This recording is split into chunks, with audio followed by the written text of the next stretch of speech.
What's up, everybody? Happy Friday. Welcome to the newest edition of Bet. I'm Erin Dolan. We got a packed show for you guys on this Friday, so thanks so much for tuning in. We got two special guests, and the first one that we are going to be bringing in is Andre Snellings. This guy, in case you don't know, look at his background. He is in beautiful Viva Las Vegas. I am jealous for Summer League.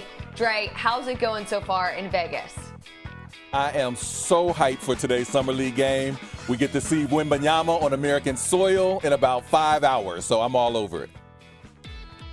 And you know Dre is a responsible man because he is on time. When you go to Vegas, it feels like you don't know what time it is, what's going on, but you're going to have an awesome game tonight. But let's start off the show with one of our favorite segments called The Good Word. So I'm going to read you a sentence, and you're going to tell me a word that associates with it. We're going to start off on the diamond. The Reds, they're plus 140 to win the NL Central. What is your good word?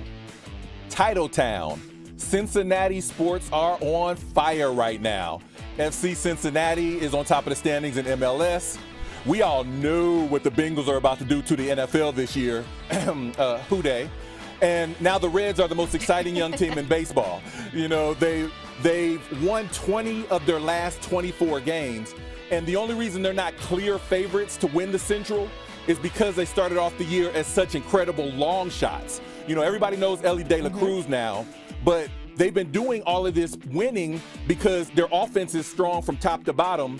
And they've been winning even with their pitching staff injured. But they're expecting Hunter Green and Nick Lodolo back sometime next month, so they should be able to power down the stretch. I got in on them to win the division a long time ago at much longer odds. But even now I see value because I think they're the clear favorites in the Central. Yeah, it makes a lot of sense. I actually thought Titletown was 2 words, so I had to make sure I checked the graphic on you there. But I'm going with lost, as in you lost out on a better price. You'd mentioned it a couple times, Dre, that they were at a better price. In fact, heading into the season, 65 to 1. Now that they're all the way down to plus 140, and yesterday, by the way, they were plus 195. So this line is continuously moving down, it seems like, day in and day out. You lost out on the price. This is not really a good bet to make at this point. Despite how great they've been, how hot they've been, it's great that they're leading right now. But at the same time, you lost out on a good price. But again, everything's hindsight. 65 to 1, you're probably thinking, what's going to go on with the Reds? But nonetheless, my good word is going to be lost. Let's switch it over to Summer League because you said you're going to see Wembanyama tonight, which is very exciting. I'm sure my entire feed is going to be him all night long. So the Spurs, 12 to 1 to win NBA Summer League. What is your good word? Baguette magique. That's what one of my French-speaking friends calls Victor Wembanyama. It means magic wand. And so for the Spurs to win the Summer League championship, it would require that Wembanyama be as dominant as the hype says he'll be for the entire Summer League. And I'll get to see starting today whether the hype is real. But even if it is, I just don't see any way on earth that Wembanyama actually plays every game of the Summer League. You know, there's just no profit in it for the Spurs. Last year, the last few years with number 1 overall picks, we got 2 games from Paolo Banchero, we got 3 games from Cade Cunningham, and we got about a quarter from Zion Williamson. I don't see why the Spurs would play Wembanyama for this whole tournament, so I'm out on them to win because I don't expect the Baguette Magique to be playing once we get to the end of the tournament. I'm not even going to try to copy that word whatsoever. So my good word is going to be predictable. Because we're talking Summer League, you know we're going to be talking about the Spurs and Wembanyama. I feel like I've heard this name more times than I own at this point.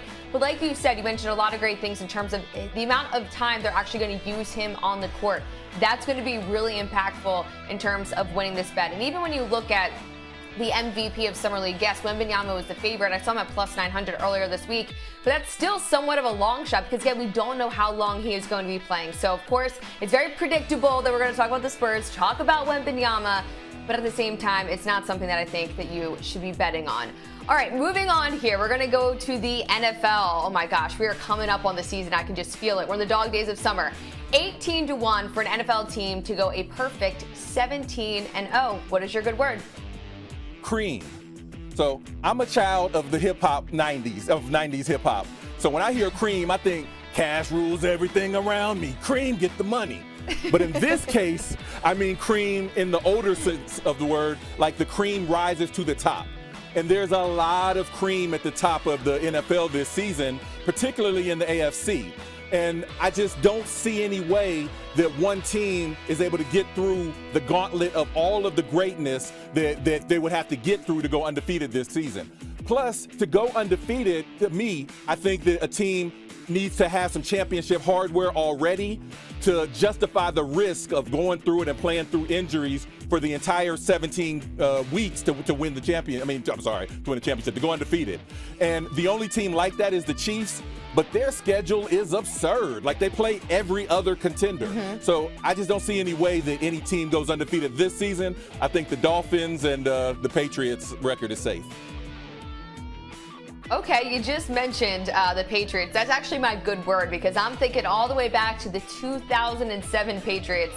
The first team to go undefeated. They were 16-0. Of course, now we have 17 games. I really loved your good word in terms of the cream. First of all, there are just way too many good teams, but you have to factor in injuries. Health is obviously going to be a huge component into being undefeated, which is already incredibly difficult to do. And I always just think about those Week 18 games where some of these teams just punt on the game. That would make me extremely nervous, especially teams that I'm saying that are already in the playoffs and things like that. So for me, I'm just going back to the Patriots. It hasn't happened since 2007. And again, that was just 16 games, not the 17 that they play now. So not something that I personally would be willing to bet.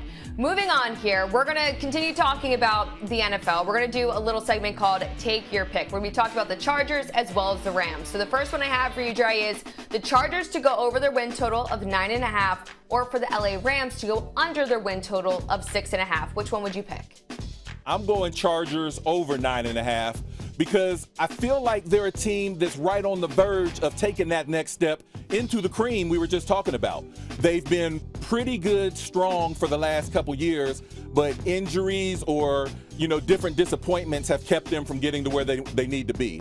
I think that this year they went out and shored up their wide receiving core. So if they have injuries on the outside, Quentin Johnston can step in and help keep things moving until they get healthy again. And I really like Kellen Moore as their offensive coordinator. So I'm going Chargers over 9.5 wins. I think they go double digits this year. I agree with you. I'm going to go with the Chargers on this one. We know last season they ended with 10 wins, and they were riddled with such injury. Their defense was kind of an issue. I think that still might be an issue this season, but still, if you get back some healthy players on their offensive line, I really do think they'll be able to get some wins. So for the Chargers, I'd have to go under, because with the Rams, although I do think it's more likely that they go under than over, it just feels a little bit low at 6.5. We know last season was terrible with their Super Bowl hangover, but their schedule is also very tough. They play the NFC East as well as the AFC North. So that schedule is going to be incredibly tough, but with it being so low, there's always that slight chance you might be able to just somehow, some way get to 7 wins. So give me the Chargers and the over. Next one for you, Chargers to make the playoffs or Chargers to miss the playoffs? Make the playoffs, and for a lot of the reasons we just talked about. You're right, the schedule is tough. The AFC North and the NFC East are two of the toughest divisions in football. But I think the Chargers are going to be clearly a top 2 team in the AFC West this season, closing the gap with the Chiefs. I think that they, as I said, that they win double digits, and they either challenge for the division or at the least get the wild card. So I've got them making the playoffs, I think, pretty comfortably. Okay, to make the playoffs is -115. To miss the playoffs is -105. So it's very close in terms of the juice. I'm actually going to lean towards no here, because my issue is that they're in the AFC, let alone in the AFC West. I think the Chiefs will win the division, and then they're just going to have to make sure that they get a ton of wins in a very, very crowded conference like the AFC. If they're in the NFC, this would be a totally different conversation. I think they would be able to make the playoffs based upon the competition that's in the NFC. But given that they're in the AFC, it just always makes me a little bit nervous. And again, you always think about those injuries, things like that. And I know a little bit later in the show, I'm going to deep dive into their schedule of some of the reasons of other picks that I like for this team. But lastly, player prop for you, Justin Herbert. We're going to go over or under 30.5 passing touchdowns. I'm going over 30.5 passing touchdowns. Herbert's first 2 seasons in the NFL, he averaged 34.5 passing touchdowns, going over 30.5 in both of those seasons, before falling back a notch last season due to some of the injuries that we spoke about, including injuries to himself. He was battling injury. As soon as the season ended, he had, I believe, labrum surgery that he should be recovered from by now. But I'm just looking for things to come together this year. I like Kellen Moore's offense for him, and I think that he bounces back with his best season as a pro, which would be well over 30.5 touchdowns for the season. I'm in agreement with you there. I would go over in his 3 seasons, hit over this mark twice. You mentioned the amount of touchdowns he had through the first 2 seasons. Obviously, last season was a little bit of a down year in terms of his touchdowns. He had 25, but keep in mind, Mike Williams and Keenan Allen, they only played a combined 23 games last season. So the fact that they had so many injuries on the offensive line really did put a dent in terms of the amount of touchdown passes that he would have. So I'm going to go over for this season, just fingers crossed that everybody stays healthy. Now, Dre, I know we've covered a multitude of leagues, so now we got to talk about tennis because you're in the building and we got to talk about Wimbledon. So Novak Djokovic is currently the favorite to win. He should be considering that he's not lost a match there in 6 years. Is there anybody else aside from Djokovic that you would bet on? Outside of the Joker, it's got to be Carlos Alcaraz. He's the #1 overall seed coming into Wimbledon, and he's the only player with just the game and the attitude to be able to go head-to-head with Djokovic.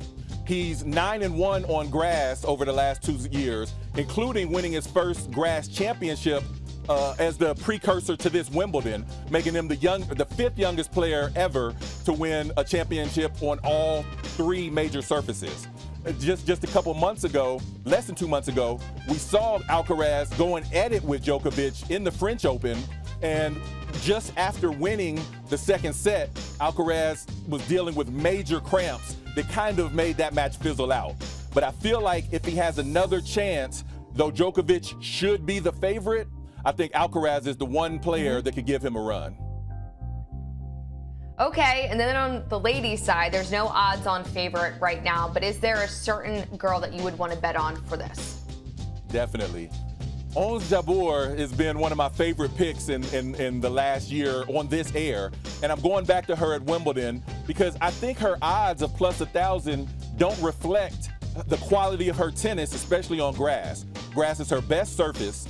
I believe she was 22-3 on grass in the last 2 years, with a championship in both of those years coming into this season. And then Wimbledon is also her best major. She made the quarterfinals in 2021. She made the finals and was up a set in the finals last year. And she's made the finals in 2 of the last 4 majors, the quarterfinals in a 3rd. She just seems like she's been knocking on the door to get in and get her first major championship. Now, Swiatek should be the favorite. She's the #1 seed, but she's never made it past the 4th round at Wimbledon.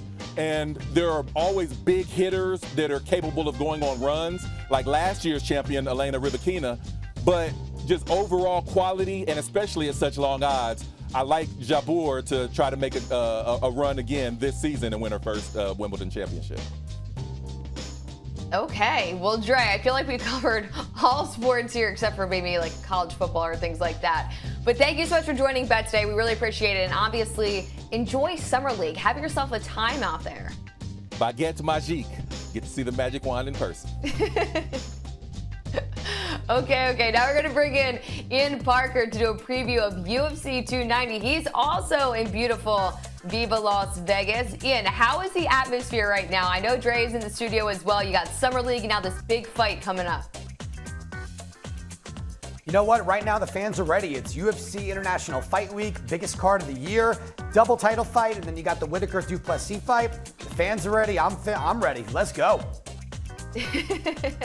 Well, the main event at UFC 290 is Alexander Volkanovski fighting interim champ right now, Yair Rodriguez. Volkanovski hasn't lost at featherweight in his last 12 fights. He's a massive favorite, -370. How would you bet this fight?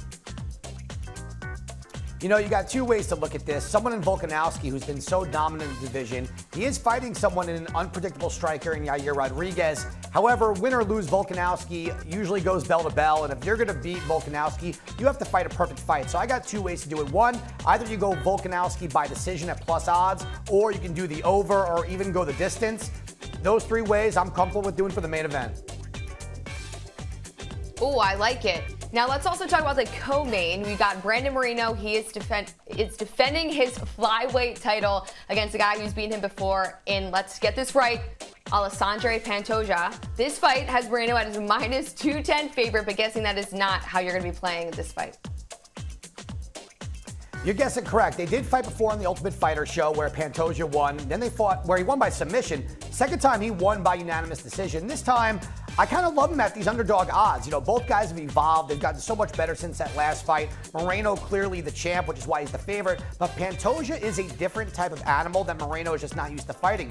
He comes forward like a zombie. He's going to throw one, take one, give another one with just as much power. He's one of the best submission guys in the game, even in the world. So I'm going to go with the underdog here in Alexander Pantoja. I think he gets it done. I think he surprises everyone.